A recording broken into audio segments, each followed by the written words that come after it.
분들과 함께 이야기를 해보도록 하겠습니다. 일단 직접 다 아시겠지만 소개와 인사를 해주시죠. 먼저 분들께. 네, 안녕하세요. 윤종신 씨가 인보하고 김현 씨가 입양한 영화감독 장항준입니다. 반갑습니다.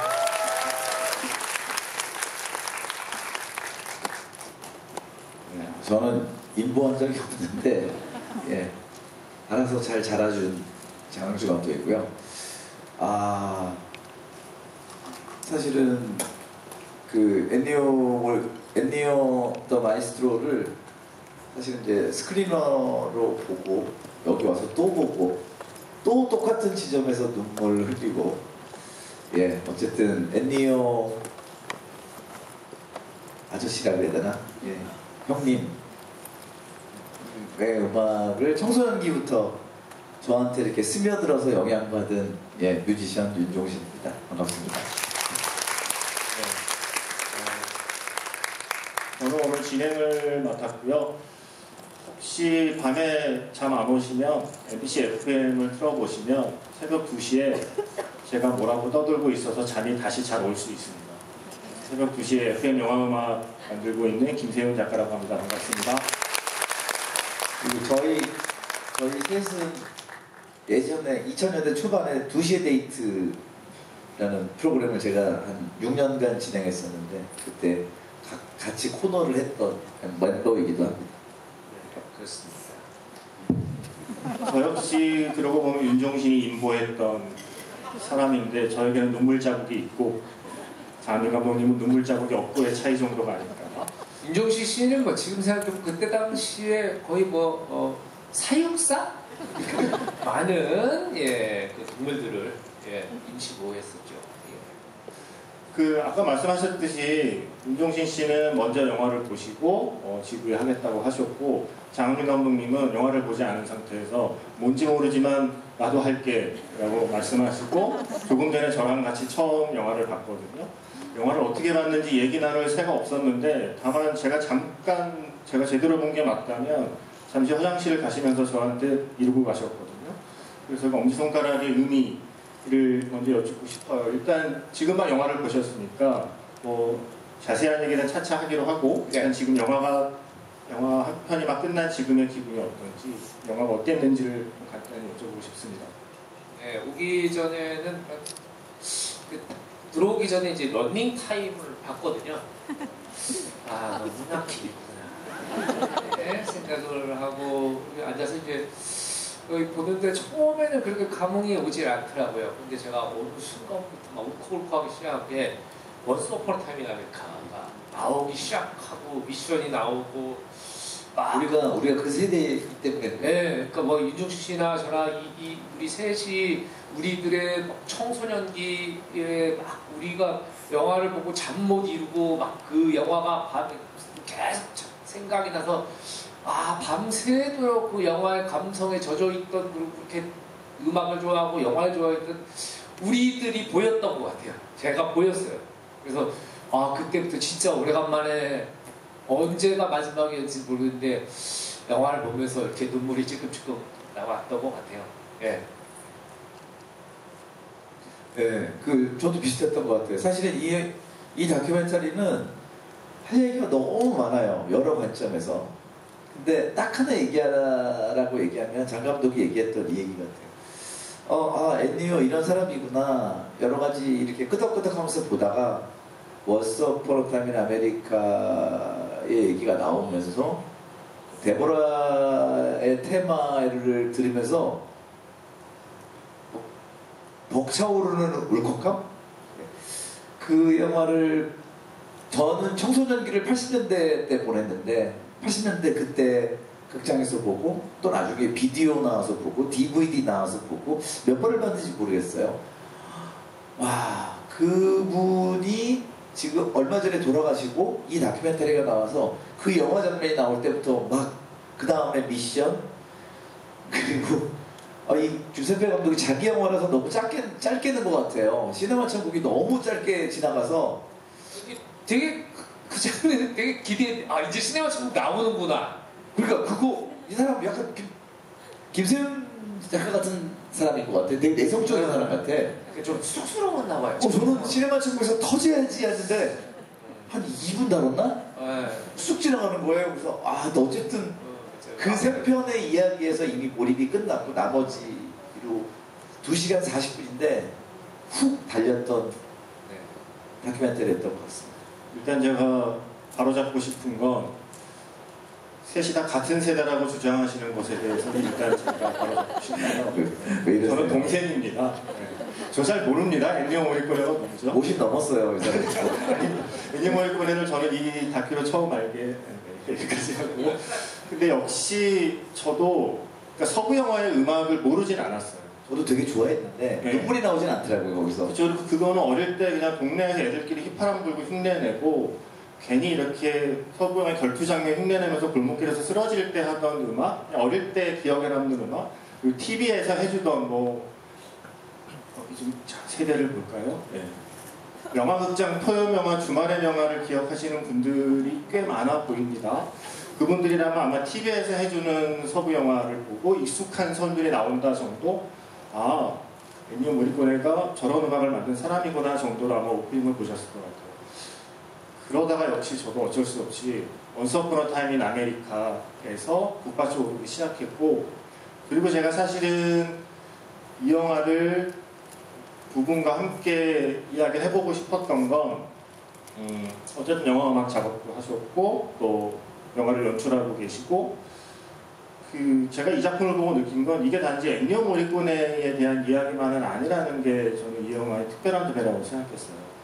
단지 영화 음악, 엔니오 모리코네 좋은 영화 음악 들려주는 다큐에 머물지 않고 엔니오 모리코네가 활동했던 한 시대의 시네마의 어떤 역사를 굉장히 컴팩트하게 정리해준 영화라는 생각이 들어서, 그래서 오늘은 엔니오 모리코네의 음악에 대한 이야기와 함께 영화 속에 등장했던 영화에 대한 이야기, 그리고 제가 또 궁금한 건 영화 음악을 하는 사람과 연출하는 사람의 관점이 조금 다를 수 있다고 생각이 들어요. 영화 속에서 계속 영화 음악 만드는 사람과 영화 연출하는 사람의 묘한 긴장감에 대한 이야기들이 나오고 있잖아요. 그래서 그런 얘기들을 좀 다양하게 해보려고 합니다. 사실 저는 이 다큐를 보고 전혀 몰랐던 걸 많이 알게 됐어요. 특히 그 어린 시절의 이야기, 그리고 스승의 이야기. 예.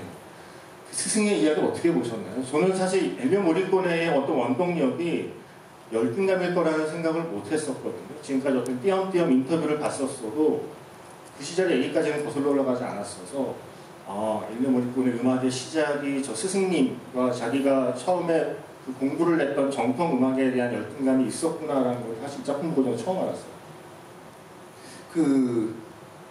저는 영화 딱 보고 되게 숨가쁘게 김세현 작가하고 카톡을 나눴던 기억이 나요. 왜 제가 이제 후반부 갈수록 너무 여러 가지 감정이 많이 생각나서 GV 하겠다고, 원래는 좀 못할 것 같다라는 얘기 하려고 영화나 공짜로 보려고 스크린을 달렸는데 보고 나서 나 이거 할게 그랬어요. 근데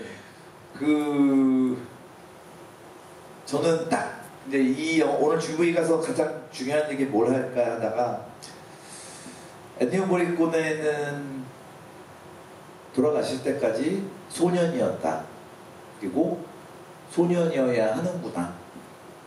소년이라는 얘기는 그러니까 여러 가지 창작자로서 무르익는 거는 당연히 무르익는데 마음에는 소년 같은 가고 싶은 곳이 많은, 그리고 어렸을 때 받은 그 컴플렉스를 저는 80이 넘어서도 잊지 않더라고요. 그러니까 흔히 말하는 달관한 사람이 아니에요. 엔니오 모리코네는 여전히 그때까지도 그 컴플렉스, 그때 받았던 굴욕감 잊지 않고 있으니까 지금 80 넘어서 이 인터뷰 때 계속 얘기를 하잖아요.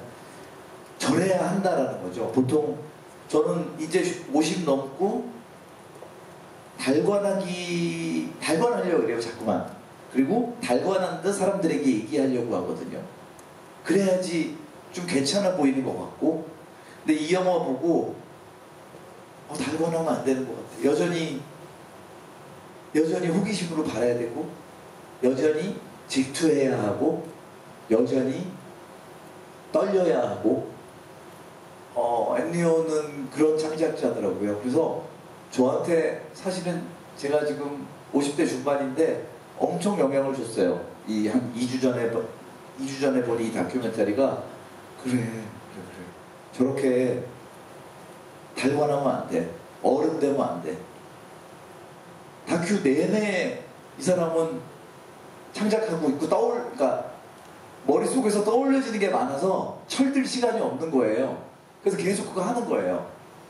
그리고 아카데미상 받을 때도 저는 왠지 모르게 그래 이제 됐어가 아니고 속으로는 짜증난다는 게 전 느껴졌거든요.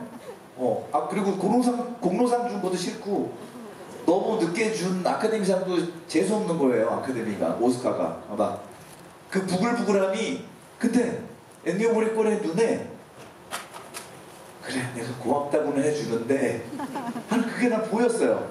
그래서 이런 속좁음이 저는 계속 가지고 가야 한다. 창작자는 저는 그런 생각을 했어요. 그래서 저는 끝까지 성숙해지지 않고 달관하지 않으리라 그런 자극을 받았던 그런 다큐멘터리였던 것 같아요. 성숙해지지 않고 달관하지 않겠다는 건 너무 쉬운 거 아닐까요? 그 말씀하신 거 듣다 보니까 무슨 말씀인지 아시겠어요? 우리가 항상 그러잖아요. 창작자는 철이 들지 말아야 된다. 그리고 계속 욕심을 부려야 되고 계속 누군가를 시기하고 누군가를 질투하고 계속 재미있는 걸 찾아야 되고 막 그런 얘기들을 하는데 그런 의미에서 말씀드린 것 같고 제가 오늘 또 공교롭게도 지금 바로 이 순간입니다. 이 순간 김은희 작가의 신작 SBS 드라마 악기가 지금 방송을 시작했어요. 그러니까 이렇게 철들지 않아야 돼요. 이래야 잘 됩니다. 장하준 감독님의 마리아인가요? 네, 그 계속 마리아. 마리아. 제가 그분의 마리아죠. 그렇군요. 네. 계속 전화가 오고 와요. 항상 저희가 기분이의 안사람이라고 얘기하거든요. 저도 뭐 윤종신 씨랑 마찬가지 생각을 하게 된 것 같아요. 사실은 윤종신 씨도 20대 때부터 음악을 하고 그리고 엔니오 모리코네도 진짜 저 젊었을 시절부터 그 곡들을 쓰고 작곡을 하고 이렇게 했는데 지금 건물을 올리고 어떤 부와 풍요에 취해 있는 윤종신 씨와 거장으로서의 그 풍요를 간직한 이 엔니오 모리코네 너무나 참 저희 로마에 엔니오 건물 어디 있을 거예요. 그래요? 있겠죠. 예. 저는 제가 참 무식했구나. 이 다큐를 보고 오늘 좀 전에 봤잖아요. 내가 진짜 무식했구나. 내가 너무 안이하게 생각하고 너무 많이 잊고 있었구나. 그런 생각을 이 다큐멘터리를 보면서 한 것 같아요. 우리가 아는 저 클래식들, 우리가 지금 관습적이라고 하는 저 음악들이 당시의 혁명이었다는 걸 깨닫게 해준 다큐멘터리였던 것 같아요.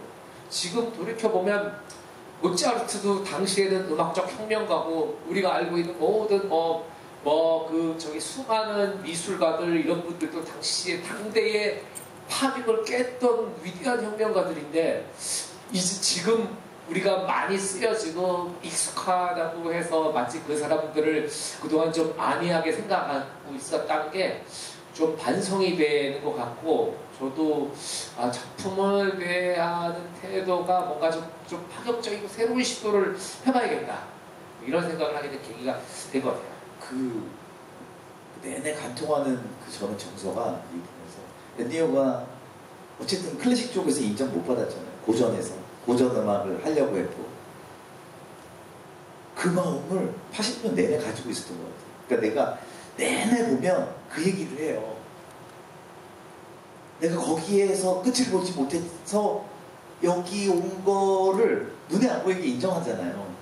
그리고 이렇게 큰 업적을 이뤘는데도 어쨌든 그쪽으로 승부를 못 본 거잖아요. 그것에 대한 그 한이 있는 소년 같은, 그러니까 그래 내가 영화음악 해서 그래서 내 걸 할 수 있었어 라는 약간 자기를 한 발 떨어져서 보는 게 아니고 그냥 내가 진짜 그래서 이 감독이 그 속마음을 좀 꿰뚫고 있었던 것 같아요. 뒤쪽에서 그걸 변호해 주려는 마음이 되게 많이 컸던 것 같아요. 당신 꼭 클래식 쪽에서 보수적인 데서 인정받지 못해서 당신 훌륭해요라는 얘기를 되게 하고 싶은데 아저씨는 어쨌든 본의 아니게 거기를 뚫고 들어간 게 아니고 다른 쪽으로 일이 풀린 거잖아요. 근데 앤디오 아저씨는 그것을 잊지 못하는 것 같아요. 네. 그리고 계속 영화 말고 자신의 음악으로만 존재해야 한다는 얘기를 꾸준히 하거든요. 그러니까 그런 속마음을 숨기지 못하는 앤디오가 너무 사랑스러웠어요. 사실은 이 다큐멘터리를 위해서 계속 나오는 인터뷰 있잖아요. 그 인터뷰를 굉장히 충실하게 정리한 책이 있어요. 이 책을 보시면 책의 제목은 엔니오 모리코네 말이라고 되어 있고요. 인터뷰한 사람이 이 영화를 연출한 주세페 토로나토레로 되어 있어요. 그러니까 이 영화에 담겨있는 인터뷰의 확장판이 이 책 한 권이라고 생각하시면 되는데 이 책에 그런 내용들이 나오거든요. 엔니오 모리코네가 자기의 어떤 목표는 가치 있는 음악가로 음악의 역사에 남는 것. 아무도 보지 않는 책에 그냥 쓰여있는 이름이 아니라 굉장히 중요한 업적을 쌓은 그 어떤 오래도록 기억할 만한 가치가 있는 음악을 만들어낸 사람으로 영원히 기억되는 것에 대한 욕망을 계속 이야기를 하고 있거든요. 그러면서 방금 얘기했던 하지만 그런 욕망에도 불구하고 자신이 처음에 영화 음악을 할 때 받아들었던 시선들에 대한 그 속마음들이 계속 이 책에도 계속 나오고 있고요. 영화에 잠깐 지나갔는데 피아니스트의 전설이라는 영화에 되게 공감했다고 나오잖아요. 구체적인 설명은 안 하지만 제가 추측을 해보건데 그 영화를 아마 보신 분은 짐작할 수 있을 거예요. 피아니스트의 전설이라는 영화는 주인공이 배에서 태어나서 죽을 때까지 그 배에서 내리지 않는 이야기거든요. 배에서 내릴 수 있는 기회가 몇 번 있었지만 끝내 그 마지막 한 걸음을 딛지 못하고 자기가 평생을 머물렀던 배라는 공간에 남기로 결심하는 주인공의 이야기예요. 어쩌면 피아니스트의 전설의 주인공의 마음 그리고 그 주인공의 배가 좀 엔니오 모리코네에게는 영화 음악이라고 하는 그 세계가 피아니스트의 전설이 어쩌면 배처럼 느껴진 게 아니었을까라고 짐작하게 만드는 그런 시퀀스를 넣었는데 문제는 그 영화도 이 영화를 연출한 감독의 영화였고 시네마 천국도 이 영화를 연출한 감독의 영화였고 중간에 그 인터뷰한 되게 시네마 천국 알프레도 할아버지의 어떤 아들처럼 생긴 감독님 있잖아요. 되게 동글동글하신 분. 생긴 것처럼 워낙 소심하고 내성적이셔서 자기 영화를 너무 줄였어. 시네마 천국은 더 나와도 되는데 그게 좀 아쉽긴 하지만 어쨌든 좀 그런 식으로 자기가 만들었던 피아니스트의 전설이라는 작품을 통해서 엔니오 모리코네의 속마음을 좀 대신 전해주고 싶었던 게 아닐까. 그리고 소년이라고 말씀하셨는데 인터뷰 보면 너무 착했어요. 어릴 때부터. 그 몇 가지 일화가 나오는데 중간에 체스 나오죠. 어릴 때 너무 막 체스에 빠져서 체스를 하는데 아버지가 야 체스 하지 마. 그래서 15년 동안 안 했대요. 네, 아버지 한마디에 야 지금 네가 체스할 시간이냐? 공부해. 그래서 그리고 그 학장님한테 이름 뭐죠? 스승 페트로시. 네? 페트로시. 페트로시 스승님하고 그 학장한테 면박당했던 일 있잖아요. 그거 되게 좀 어떻게 보면 흔히 당하는 우리 그 정도 모멸감은 자주 당하잖아요. 저걸 평생 간직하고 계시네. 그러니까 저는 그거를 다 80이 넘었는데 또 울잖아요. 그 생각하면서. 그래서 저게 원통할 일인가? 저 정도 쪽팔린 거는 뭐. 근데 그게 그렇게 거장이 그렇죠. 그게 그렇게 서러울 정도로 가슴이 아팠다는 감성이 힘인 것 같아요. 그러니까 자기의 삶에서도 어떤 작은 감정 하나를 그렇게 오래도록 기억하는 그 사람이기 때문에 영화에 담겨있는 어떤 그 작은 감정들을 놓치지 않는 게 아닐까라는 생각을 하게 됐고요. 체스도 있지만 더 웃긴 게 축구팀을 그 이탈리아 축구리그 보면 로마를 연고지로 하는 마치 한국의 프로야구의 두산이나 LG처럼 로마 같은 도시를 연고지로 하는 라이벌 팀이 이제 있습니다. 라치오하고 또 하나는 AS 로마라는 팀인데 둘은 완전 상극이고요. 라치오는 약간 좀 보수 중산층 쪽이 좀 이렇게 좀 좋아하는 팀이라면 로마는 약간 노동계급의 사람들이 좋아하는 팀이래요. 전통적으로 뭐 지금은 모르겠지만. 근데 원래 주변 친구들이 다 라치오를 좋아해서 자기 라치오 좋아했는데 아빠가 따귀를 때린 다음에 부끄럽지도 않니? 나는 한마디에 바로 그 다음 날부터 로마로 갈아타서 돌아가실 때까지 가장 열성적인 로마 팬이 됐다는 인터뷰를 보면서 와 이렇게까지 착할 수 있나? 우리가 보통 그 정도면 아버지한테 반항을 하게 마련인데 이분은 정말 소년이었고 MBTI는 분명히 배우자 아이구나 라는 생각을 하면서 인터뷰를 봤어요. 일단 이 영화의 좀 구체적인 얘기를 좀 들어가 보면 사실 이 영화 보고 많이 처음 알게 되신 사실이 영화 음악 하기 전의 스토리일 것 같아요. 특히 편곡자로 활동했던 시절의 이야기들은 특히 임종신 씨가 더 좀 재밌게 보셨을 것 같아요. 그러니까 우리나라로 치면은 가요 편곡자였던 거예요. 작곡자도 아니고 가요 편곡자. 그러니까 예를 들면 저는 작곡 위주로 하거든요. 편곡 안 하거든요. 저 같은 사람이 이 일을 맡기는 사람. 보통 음악 전공, 저는 음악 전공 안 했고 음악에 대한 그리고 악기를 연주하는 사람이 아니기 때문에 저는 제가 뭐 기타로 곡을 쓰고 가사를 쓰면 편곡자한테 가거든요. 그렇죠. 하림 진아, 그러니까 하림 뭐 이렇게 유희열 뭐 이런 음악을 전공했던 친구들한테 맡기거든요. 그런데 그 역할을 하신 거예요. 근데 저는 그 얘기 너무 인상적이었어요. 그 당시 60년대 초반 50년대 이탈리아 노래의 그 흔히 말하는 깐소네죠. 깐소네 반주는 말 그대로 반주였다라는 거예요. 노래가 나오면 그러니까 악보가 일종의 종으로 세로로 쫙 나열된 악보거든요. 근데 거기에 흔히 말하는 대위법을 넣었다라는 게 노래가 이렇게 멜로디가 가는데 밑에서 반주 파트가 또 다른 선율이 가고 있는 거예요. 일종의 또 다른 작곡을 한 거거든요. 그러니까 보통 종으로 나열해야 되는데 편곡 악보들이 각 악기들이 횡으로 이렇게 가고 자기 나름대로 재창작을 하는 거예요. 반주 파트가 예를 들면 가수가 노래가 너무 잘 들리는데 이 노래 뒤에 나오는 배경 때문에 그 노래가 더 좋게 만드는 사람. 대부분은 멜로디만 잘 들리게 짠짠짠짠 하고 끝나거든요. 편곡이. 근데 라라라라 멜로디가 있으면 뒤에서 라라라라 하고 다른 멜로디가 가고 있는데 이 멜로디를 너무 좋게 만드는 거죠. 근데 저희가 아는 시네마 천국 이런 곡들 들어오면 저희들은 이제 그걸 내성이라고 하거든요. 따다라라라 아니면 여러 가지 멜로디가 있는데 잘 들어보시면 그 멜로디가 아름답게 들리는 이유는 그 밑에서 다른 반주들이 막 놀고 있어요. 그 기법이 그 멜로디를 더 아름답게 만드는 거거든요. 근데 그거를 50, 60년대 깐소네 음악에 처음 시도를 하고 깡통 소리가 나고 일찍 깨었던 사람이구나. 그리고 흔히 말하는 반주자를 있기 싫었던 거예요. 나는 의뢰받고 나는 내 창작할 거야 라는 거를 그러니까 그 생각이 영화까지 이어간 거예요. 나 감독이 원하는 거 해주는 사람 아니야. 나는 내 창작할 거야. 그런 게 역시 영화음악에 나왔던 것 같아요.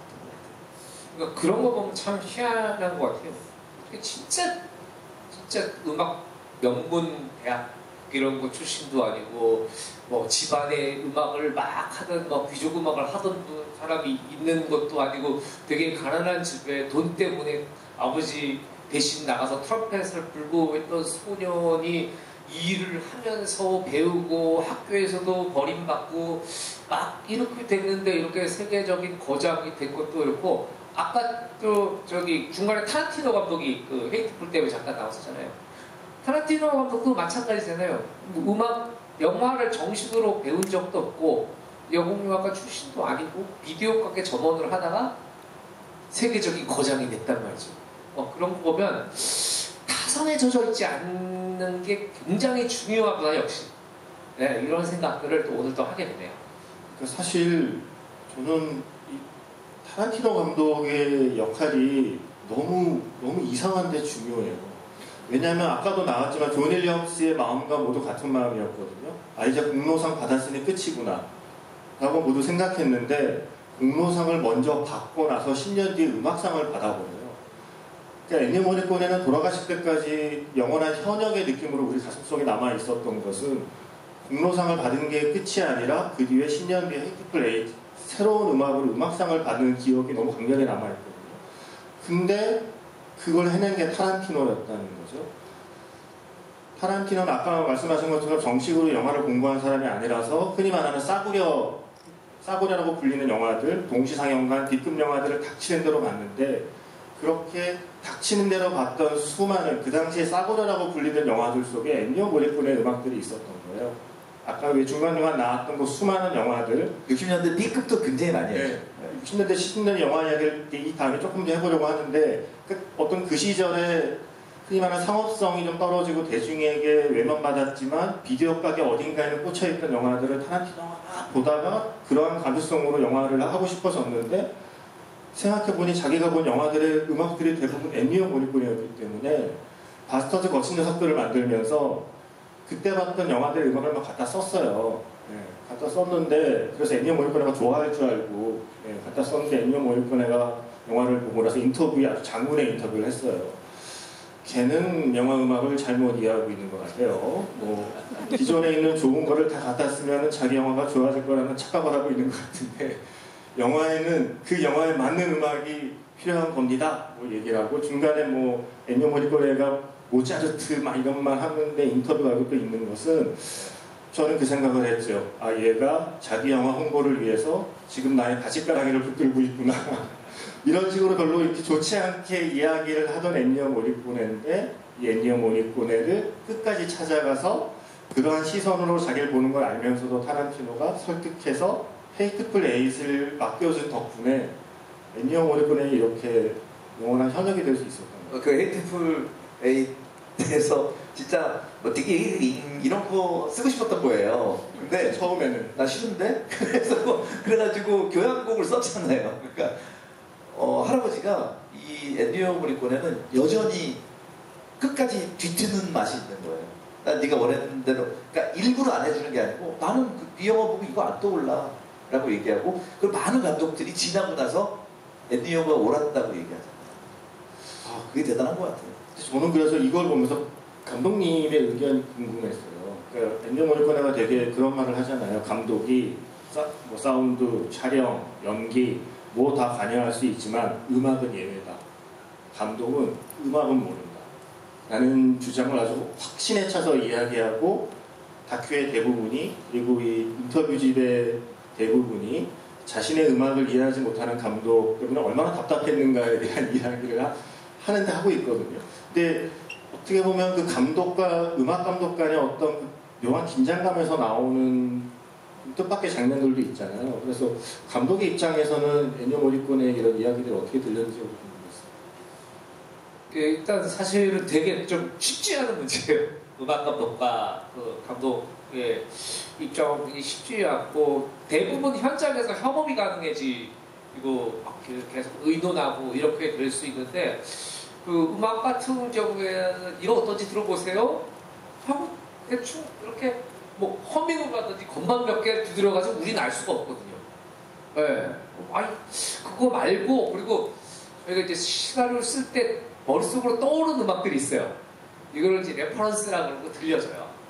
그런데 대부분의 감독들은 이 레퍼런스보다 좋았으면 좋겠고 적어도 레퍼런스만큼 했으면 좋겠다고 생각하는데 음악 감독은 또 이걸 말을 못 알아먹는 거죠. 감독이. 이게 답답하고 그리고 나중에 그러면은 작업 끝나서 만나자. 그리고 한 달 있다 만나는데 엉뚱한 걸 해와. 그런데 또 음악 감독은 참 수준이 낮아 감독이. 이렇게 되는 경우들이 사실 뭐 왕왕. 음악 감독끼리 모이면 그런 얘기 하거든요. 야, 그 예를 들면 뭐 예를 들어 장항준 감독이 야 그냥 엔니오 모리코네 갖다 쓰라 그래. 아 맞아요. 머릿속에서는 엔니오 모리코네인데 왜 우리한테 얘기하고 그래? 왜냐면 말이 안 통해. 영향 받은 게 너무 그러니까 진짜 뭐 클래식 모차르트 드뷔시가 나왔으면 그럼 드뷔시랑 하셔야 돼요. 이런 거예요. 그러니까 레퍼런스가 참 어려운 거예요. 그래서. 네, 그래서 제가 얼마 전에도 그 리바운드라는 영화를 하고서 우리 강내내 음악 감독한테 내내 여기 3점슛 이거 터질 때는 말이야 내가 음악을 한번 편집을 해봤거든. 그래서 이제 제가 그 정말 어떻게 이거 제가 좀 심했다고 생각했을 수 있는데 그 로키에 빠바밤 설마 그거요? 그래서 빠바바바바바 그 뒤쪽이 그 후렴이 좀 멋있다 그랬어요. 뒤쪽이 빠바바바바 아니야 그게 아닌데 그 음악이 나오면서 3점슛을 쏜다고요? 빠바바바바바바바바바바 뒤쪽에 이제 있어요. 근데 우리가 이제 그걸 음악을 편집을 했어요. 화면에 맞춰가지고 음악 감독 몰래 편집을 해가지고 편집실에서 우리 편집 기사님하고 우리 조감독하고 우리 이제 스태프들이 진짜 기가 막힌다. 이러고 이제 강내내 음악 감독한테 보냈는데 강내내 음악 감독이 감독님 100년에 한 번 나오는 걸 나무로 지금 만들려는 거야? 그러는 거지. 근데 아까 엔디오 이 영화에서도 나와요. 그럼 베껴봐 라는 얘기도 나오고 네. 되게 날것의 가 많이 나오거든요. 맞아요. 생각보다 이 장면에 내가 떠올라서 곡을 썼어요도 있는데 옛날에 써놨던 거 그냥 되게 많아요. 그러니까 본인 자신의 라이브러리에서 가져오는 경우도 되게 많고 본능적으로 떠오르는 경우도 있지만 생각보다 이 사운드 트랙에 스코어가 얹히는 작업은 여러분들이 생각하면 떠올랐어 치면서 악보적고 이런 일이 아닐 수도 있거든요. 그러니까 그런 되게 날것의 얘기들을 굉장히 많이 보여주는 다큐였던 것 같아요. 진짜. 맞아요. 옛날에 썼던 거 썼다고. 이거 갖다 써. 그래지. 그리고 그럼 한 베껴봐 이런 얘기도 하잖아요. 아니 그런 얘기 가끔 하거든요, 진짜로. 네, 그런 얘기가 요거 어떻게 저희 그 영화계는 옛날부터 도제식 이래가지고 일본 쪽에서 영향을 많이 받아서 아직도 현장에 가면 일본 언어들이 남아 있어요. 어떻게 좀 잘 무라카이 해봐. 법적으로만 안 걸리게 표절만 안 되게 해봐. 뭐 그런 얘기들을 한국도 하거든요, 실제로. 근데 그게 되게 어려워요. 다른 잘하기가. 농담처럼. 농담 반 진담 반. 뭐 그런 얘기를 하기도 하고 그러는데 제가 아까 저기 이 황해무업자 뭐 이런 것들을 줄이면서 순간적으로 내가 이렇게 계속 되게 고전이라고 생각했던 서부영화 음악들인데 이런 파격들이 되는 과정에서 내가 감독이었으면 내가 세르지오 레오네 대신 감독이었으면 내가 받아들일 수 있었을까? 당시에 너무 놀랐고 말이 안 된다. 어떻게 서부영화에 띠용띠용띠용띠용 이게 말이 나냐? 휘파람이 왜 나오냐? 그랬을 것 같은데. 저 사실은 아까 그 원스 오폰 타임 아메리카 원스 오폰 타임 인 아메리카 영화 전에 그 얘기 나왔잖아요.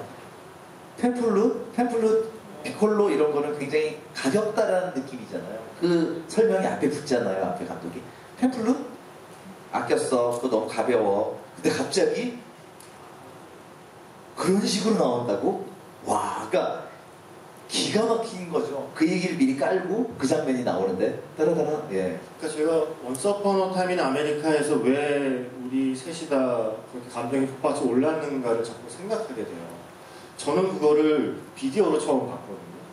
비디오고 예전에는 그게 약간 좀 멋대로 편집된 버전이라서 온전한 버전의 영화도 아니고 되게 좀 런닝 타임도 원래 버전보다 되게 막 짧은 막 좀 자른 영화인데도 어릴 때 영화를 보다가 그 장면은 지금도 잊혀지지 않는 거예요. 그 순간에 음악이 딱 바뀌고 슬로우 모션으로 바뀌면서 팸플로 나오는 소리.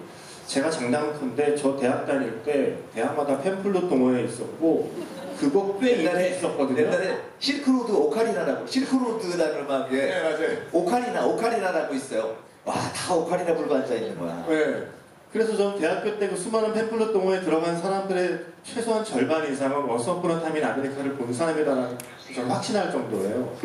그러니까 그 정도의 그 어떤 강렬한 인상이 처음 보는 순간에 그 인상이 남아있기 때문에 그 인상은 어떤 뭐 컴퓨터 그래픽으로 만들어낼 수 있는 것도 아니고 그 어떤 잔재주로 만들어낼 수 있는 게 아니라 그냥 그 화면과 영상의 완벽한 결합 그게 만들어낸 명장면 그거 마음 깊이 새겨지는 거죠. 문신처럼. 아니 그 장면은 먼저 하세요. 아니 그 장면은 너무 원스 어폰 어 타임이라면 이렇게 얘기 나온 김에 이 얘기 제가 혹시나 할 기회가 없을까봐 그 마지막에 그 영화의 음악을 데보라 스테만을 맞나? 그 음악을 깔고 연기를 했다는 거는 저는 엄청난 영광 영화 음악가 아니 엄청난 영광이잖아요. 그리고 마지막에 카메라 감독 카메라 이렇게 옆에 하는 카메라 보조하시는 분이 눈물 닦는 거 보셨어요?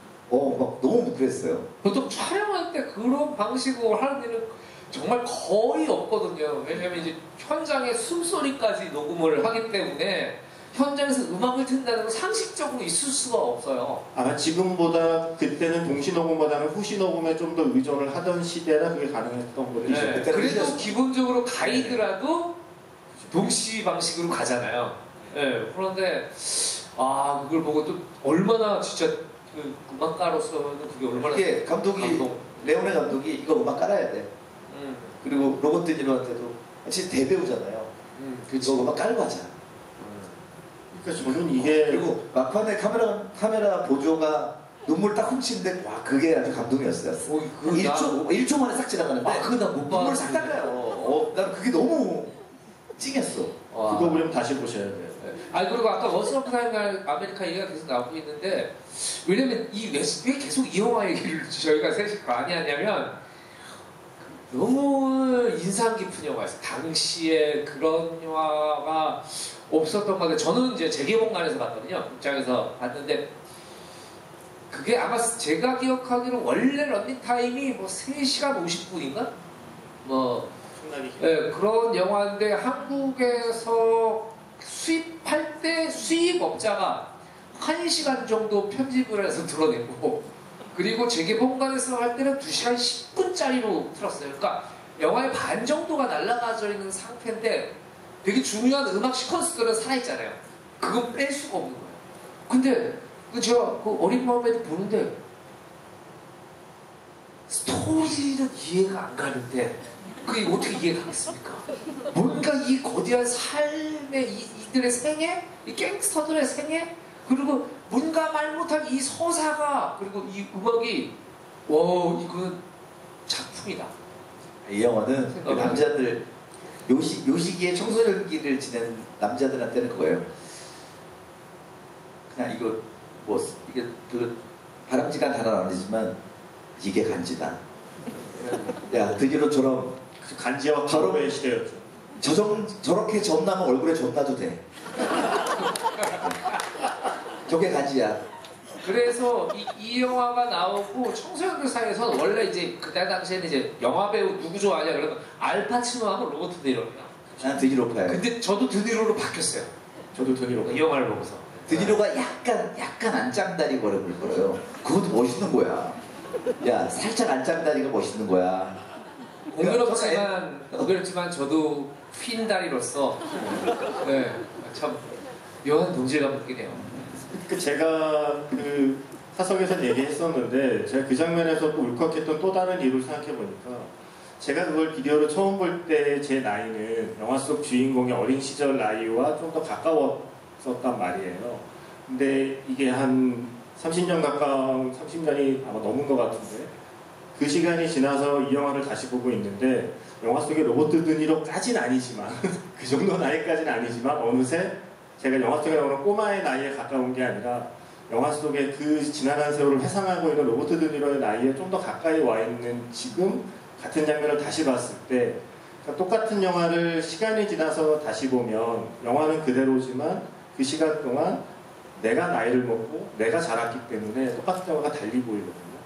그래서 어쩌면 데보라의 테마의 선율이 그땐 그냥 이건 너무 되게 아름답다라는 느낌이었다면 이제는 그게 아름답다는 말로 설명할 수 없는 뭔가 내 그 가슴 깊은 곳을 건드리는 음악이 되어버렸구나 라는 느낌에 좀 감동이 돋받쳤던 것 같고요. 저는 그래서 이 엔니오 모리코네에게 세르지오 레오네라는 존재는 그러니까 심지어 이 책의 챕터 제목이 뭐냐면요. 세르지오 레오네를 이야기하는 그 챕터에 등장하는 단어가 바로 애증이에요. 애증. 네, 그 한 단어로 설명하고 있어요. 왜냐하면 세르지오 레오네 때문에 자기를 서부영화 음악감독으로 오랫동안 낙이 찍힌 거에 대한 스트레스가 엄청났거든요. 어느 정도 되면 파바로티를 만났는데 파바로티가 그런 농담할 수 있잖아요. 웬디오 모리코네 다음에 나를 위해 한번 편곡해 주세요. 안 되면 완전 휘파람이라도 라고 농담했는데 여기에 삐지셔갖고 맞아. 돌아가시기 앤디 모리코네 한 약간, 네. 약간 삐지는 캐릭터예요, 내 보니까. 근데 나는 그래 좋아. 그래서. 그러니까 그때 삐진 걸 돌아가시기 직전에 한 마지막 인터뷰에서까지 파바로틴 그런 말을 하면 안 되는 거였습니다. 그러니까 이 할아버지는 끝까지 철든 분은 아니었어요. 나 그래서 너무 좋은 거야, 이분이. 근데 사실은 그래서 이 세르지오 레오네하고 싸우기도 많이 싸우고 솔직히 장윤 감독님 만약에 그러니까 아까 말씀하셨잖아요. 내가 세르지오 레오네였다면 네. 휘파람을 쓰는 시도를 내가 오케이 했을까? 말씀하셨는데 만약에 그래서 했어요. 그때 그 영화가 성공을 했어요. 네. 그러면 소편에서 야 이번에도 휘파람 가야지 그렇게 라고 하실 것 같지 않아요? 하게 되죠. 왜냐면 이거 자체가 파격적인 시도인데 이거 자체가 너무나 임팩트가 당시에 강했기 때문에 사람들은 이제 세르지오 레오네의 그 쉽게 말하면 그 스파게티 웨스턴, 마카로니 웨스턴의 전형의 음악은 이것이다 라고 생각해요. 파격으로 기준을 만들어 놔버렸기 때문에 그것들이 굉장히 어찌 보면 대중성을 확보하는 데 굉장히 중요한 부분일 것 같고 지금도 타란티노 감독이 올리버 스톤 감독이 그런 걸 써줬으면 좋겠다고 얘기를 할 정도잖아요. 네. 그러니까 저는 크게 잘 되기는 힘들 것 같아요. 못 받아들일 것 같아요. 나는 그게 네. 세르지오 레오네 감독하고 앤디오하고 서로 속좁음이 있었을 것 같아요. 보통 천재들이 그런 속좁음이 있거든요. 그러면 천재들이 보면 밝혀요, 그것이. 왜냐하면 서로 못 가진 것에 대한 갈망들이 있는 사이가 아닐까. 그러니까 그래서 애증이 맞는 것 같아요. 그러니까 생각해보면 두 사람 초등학교 같은 반인데 어릴 때 친구가 아니었다는 거잖아요. 저는 그러니까. 어릴 때 친구가 아니었다는 건 그럴 만한 이유가 있다고 생각해요. 그러니까 비틀즈의 존하고 폴하고 여러분 진짜 절친이었을까라는 생각을 많이 하거든요. 둘이 진짜 상반되게 다른 천재예요. 저는 존은 폴의 약간 천재성을 질투했을 것 같고 폴은 존의 카리스마와 글발 뭐 이런 거를 질투했어. 근데 둘이 합쳐야 비틀즈가 나오잖아. 근데 둘은 속에 저 마음속에는 응어리진 질투 플러스 미움이 있지 않았을까? 좀 그런 사이였을 것 이제 같아요. 그 존하고 존 레논하고 폴 맥카트니를 생각해보면 그런 것 같아요. 이게 존 같은 애가 멋있어요. 여자애들도 더 좋아. 크게 하는 거 없는데. 근데 폴이 음악을 잘해. 아 그래? 머리 길고 이러고 막 말도 별로 없고 뭘 하고 뭐 패션도 아주 기가 막히게 입고 다니고 막 이래가지고 막 이 말이 없어야 됩니다. 여자들은 어플은. 네. 자신의 서름을 지금 입에서 말이 새는 사람들이 있거든요. 근데 어쨌든 간에 이렇게 하는데 큰 노력을 들이지 않는 것 같은데 예, 자기보다 그렇게 많은 재능이 있는 것 같지는 않은데 진짜 얄미웠을 것 같아요. 이상입니다. 근데 이게 보면 저는 나중에 애니어 보니까 그런 말을 하는 거예요. 그런데 왜 생각해봤다는 거예요. 왜 나를 그렇게 나 하면 서부 영화 음악을 자꾸 떠올릴까. 세르지오 레오네만큼 내 음악을 믿어준 사람이 없다는 걸 깨달은 거예요. 왜냐하면 그의 영화에서 내 음악이 가장 잘 들리고 내 음악을 가장 전면에 내세우고 내 음악을 믿어주고 그 장면을 그냥 음악 전체로 덮는 선택을 했기 때문에 자신이 서부 영화에서 다른 영화에도 좋은 음악을 많이 썼지만 세르지오 레오네에서 쓴 음악이 많은 사람들 귀에 더 확실하게 각인이 되었다는 걸 뒤늦게 그때는 그냥 싫었지만 뒤늦게 깨달았다는 얘기를 하고요. 사실은 여기에는 스탠리 큐브릭하고 일 못하게 한 얘기만 나오지만 한두 번이 아니에요. 수많은 사람들한테 애니어 모리코네를 소유하고 싶은 요구가 있어서 얘 지금 나랑 해야 돼 해서 기회를 다 끊어버린 일도 여러 가지라서 그것도 사실은 모리코네는 삐졌었는데 나중에 그렇게 이해를 하게 된 거고. 그래서 중간에 롤랑 조페 감독이 미션에 빠라바라밤 그거를 설명할 때 이 사람 표정 보셨어요? 누군가 내 음악을 저렇게 미친 듯이 설명해 주는 사람이 있으면 얼마나 행복할까? 제가 제일 부러운 순간이었어요. 그러니까 제가 부러운 건 그 역사적인 음악을 전화기를 통해 처음 듣는 사람이 되었다니 라는 롤랑적 패가 저는 사실 그런 부분들이 몇 군데 있잖아요.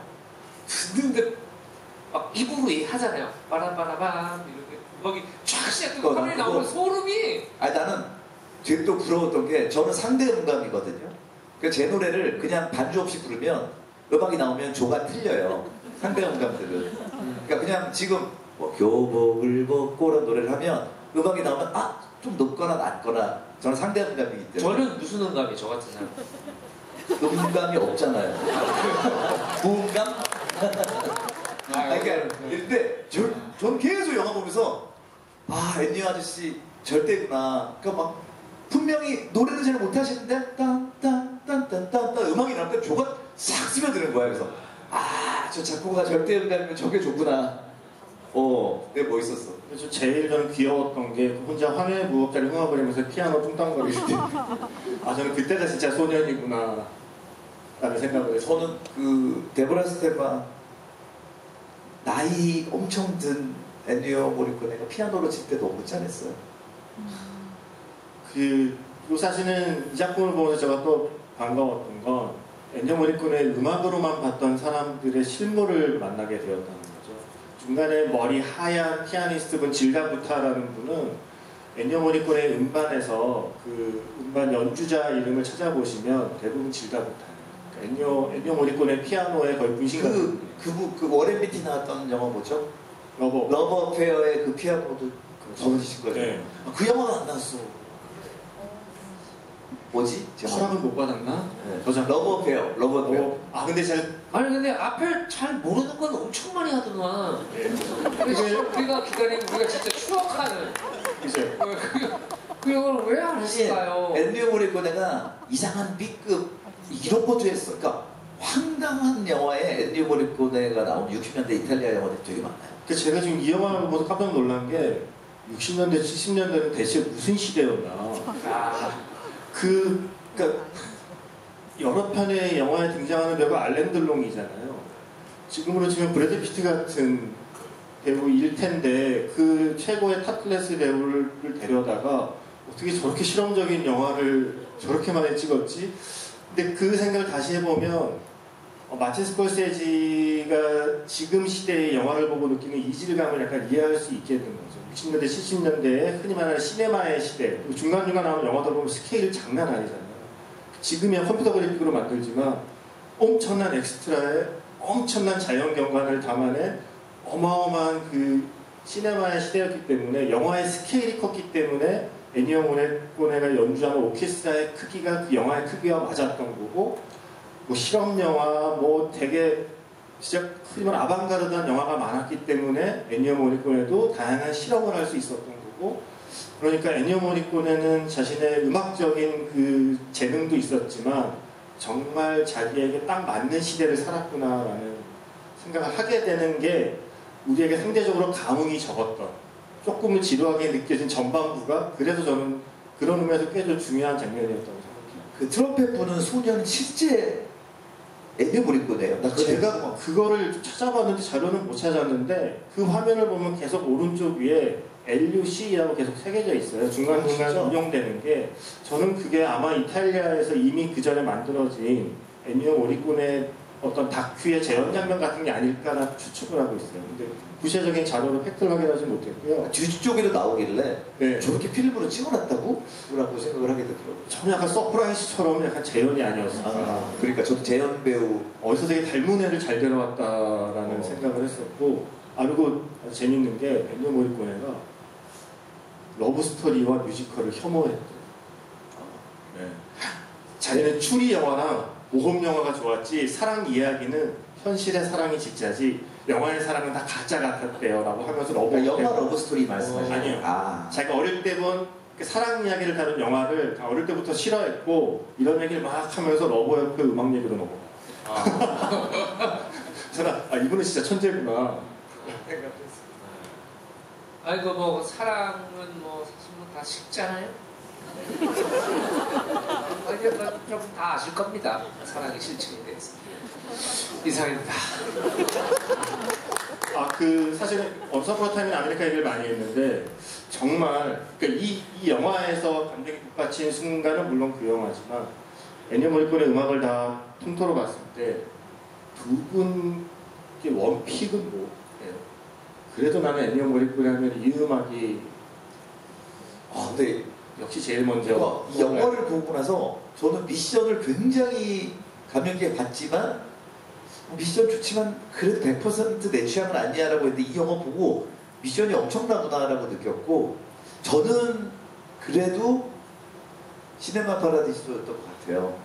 그리고 실제 그 엔디오 모리콘의 현편곡의 내성을 사실 저희 가요에서 하는 편곡자한테 맨날 주문하거든요. 저는 지금 박인영 영화음악 감독한테 맨날 제 음악 많이 현편곡 하는데 여기서 내성은 엔디오 스타일로 해줘. 그러면은 그랬던 노래들이 꽤 있어요. 보면 뭐 제 노래 중에서 제 노래 음과 음 사이에 현이 이게 참 무슨 모세혈관처럼 현에 이렇게 쫙 갈 때가 있어요. 그건 100% 제가 박인영한테 이영아 모리코네 여기 모리코네 그러면은 그 현편곡자들이 알아요. 흔히 말하는 엔니오 기법이라 그래서 그 부분에서 코드에 맞게 정말 혈관에 핏줄이 흐르듯이 음이 쫙 스며나가는 거. 그거 잘하는 친구들이 몇 명 있는데 그런 거를 처음으로 감명을 받은 게 시네마 천국의 음악이었던 것 같아요.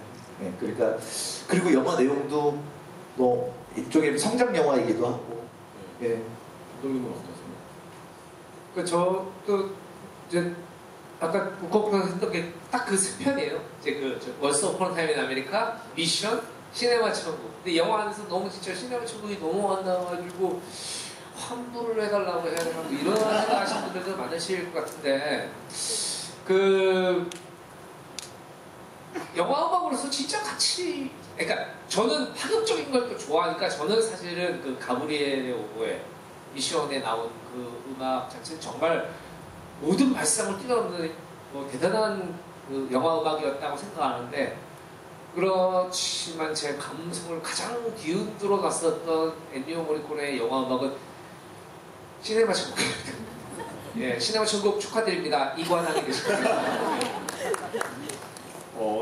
저는 미션인 것 같아요. 미션 가브리엘스 오보에이고 이거를 제가 말씀을 드리는 게 좋을지 어떨지 모르겠는데 아직 모르는 분들이 많아서 시네마 천국에서 여러분들이 가장 좋아하는 음악은 엔딩에 나오는 음악이잖아요. 엔딩에 그 알프레도 아저씨가 남겨주신 선물 실제 상영 때는 삭제됐던 키스씬을 모아붙인 장면에 알프레도가 이렇게 하면서 바라보면서 러브 테마가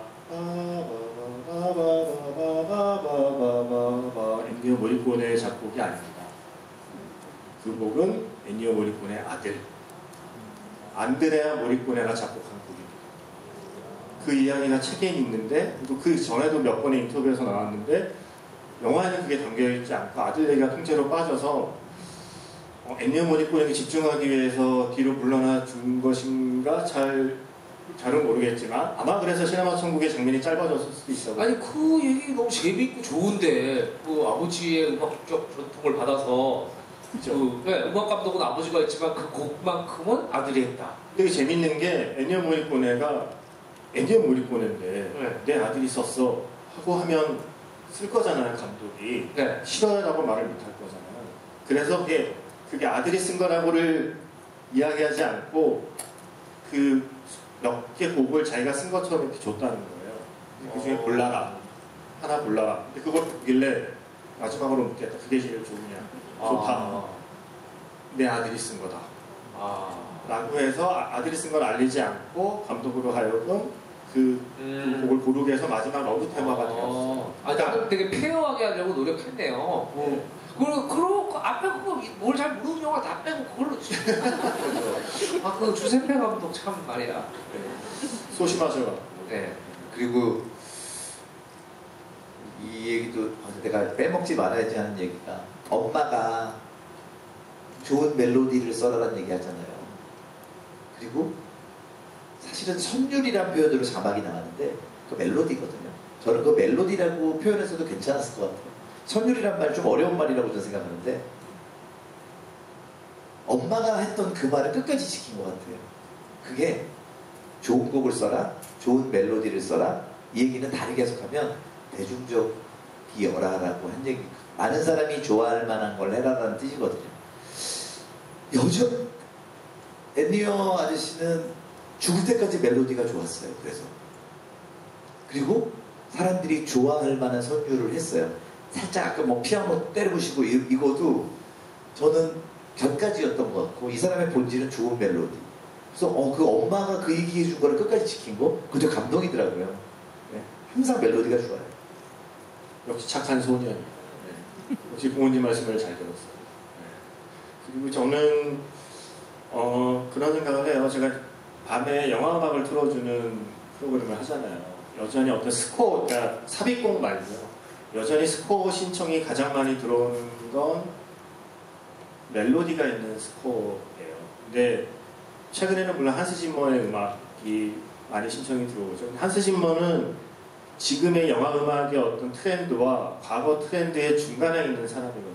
엔니오 모리코네의 음악을 보고 영화 음악을 하기로 결심하고, 그러다가 신디사이저로 음악을 하기 시작하면서 지금의 어떤 그 현대 영화 음악의 트렌드를 또 선도한 사람이라서 중간에 다리 역할을 하는 사람이거든요. 근데 그 이후 세대의 영화 음악의 트렌드는 사실 이제는 멜로디의 시대는 아니거든요. 소셜 네트워크가 아카데미 음악상을 받았잖아요. 소셜 네트워크의 선율이 떠오르시나요? 하지만 음악적으로는 너무나 훌륭한 영화 음악이었어요. 최근의 영화 음악은 영화 음악이면서 사실상 음향의 그 역할을 해요. 음향 효과가 포함되어 있는 영화 음악으로 기능을 하는 게 사실은 현대의 트렌드이고, 선율보다는 영화의 효과를 극대화하는 쪽으로 이렇게 방향이 틀어지다 보니 엔니오 모리코네처럼 영화 없이도 존재하는 음악으로 남는 음악이 많이 줄었어요. 그래서 저는 어떤 멜로디 시대의 전성기를 만들어낸 그 사람이 엔니오 모리코네고요. 유럽에는 프란시스 레이가 있죠. 그쵸. 뭐 그 전에 프랑스의 프란시스 레이, 뭐 미셸 베그랑 그 세대가 있고, 우리 세대의 음악가로 따져보면 아시아에는 히사이 시조가 있는 거고요. 수많은 지브리 스튜디오의 음악들을 만든, 할리우드에는 존 윌리엄스가 있는 거거든요. 존 윌리엄스는 스타워즈 다 알죠. 인디아나 존스 다 알죠. E.T. 뭐 다 알잖아요. 근데 존 윌리엄스 건 다 비슷하지 않아요? 빰빰빰빰빰빰빰빰빰 이게 스타워즈예요, 슈퍼맨이에요, 이디애나 존스예요. 인디아나 존스인데요. 그 아저씨 약간 돌려봐봐. 빠바바바바바바바바바바바바바 그거는. 그러니까 이게 장항준이 따라한다는 얘기는 진짜 쉬운 멜로디를 쓰는 거예요. 그게 대단한 거예요, 사실은. 저는 솔직히 뭐 그 존 윌리엄스 영화를 보면은 이 음악 너무 좋다 이렇게 생각이 되지만, 이렇게 엔니오 모리코네처럼 이렇게 확연하게 음악이 나는다는 느낌 못 봤거든요. 각자의 곡들이. 예. 약간 그 거장의 도찐개찐 같은 느낌이에요.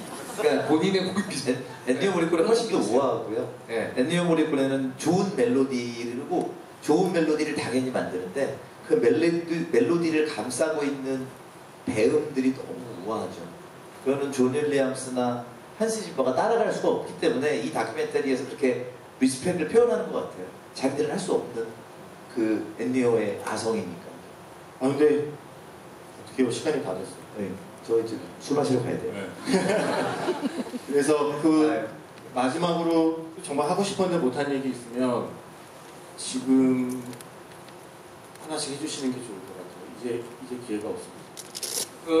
진짜 김세윤 작가가 형 이거 뭐 해서 이거 영화 진짜 좋은데 이게 묻혀버리면 너무 아까운 영화인 것 같고, 이게 내가 이걸 진짜 홍보해주고 싶어 뭐 얘기를 하더라고요. 그래서 내가 그리고 이 수입사? 배급사가 또 굉장히 좋은 회사라고 막 좋은 영화들 해가지고 그래서 뒷돈을 받았나 그런 생각을 다 했는데 오늘 받고 싶다.